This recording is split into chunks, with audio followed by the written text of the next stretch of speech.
Macron and Scholz discussed aid to Ukraine and the European Union's energy independence in Paris. The war in Ukraine and subsequent measures in support of Kiev was one of the main topics of the meeting between German Chancellor Olaf Scholz and French President Emmanuel Macron in Paris. This writes DW. Reports European Pravda. The leaders of the two countries discussed, in particular, measures to achieve energy independence of Europe, the problems of defense and strategic resources. In addition, the politicians discussed the organization of the next meeting of the Council of Ministers of Germany and France. Thank you very much for the invitation. Dear Emmanuel Macron, Scholz wrote in French on Twitter. Whether the G7 meeting in Alma, the NATO summit, or Paris, it is good that we continue to exchange views on the many important topics of the day. He added, this meeting between Macron and Scholz in Paris is the second official event of this kind in the French capital since Olaf Scholz took over as German Chancellor in December 2021.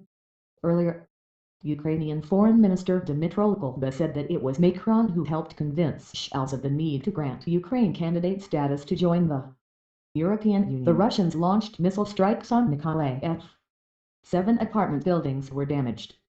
On the morning of July 5, Russian troops launched missile strikes on Nikolaev. As a result of the morning missile strikes, more than 200 windows in 7 apartment buildings were broken by the blast wave, and debris and entrance doors were damaged in the entrances. In some apartments, people had to cut locks to get out of the house. According to the mayor, Housing and Public Utilities Department workers and district administration helped people to fix the damage, gave them sheets and OSB plates. Residents of the upper floors were helped to board up the windows with a tower. Law enforcement officers also worked on the ground. Some residents were slightly injured, but refused medical assistance. Mayor Senkavet of Nikolaev also reported that there were hits to military and civilian infrastructure in Nikolaev region. There were fires on the ground, but the rescue services promptly coped. There were no casualties. In Bashenka, the settlement's administration building, the cheese factory, and agricultural areas in the suburbs were damaged by shelling.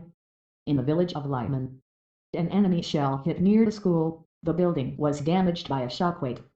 According to preliminary reports, there were no casualties.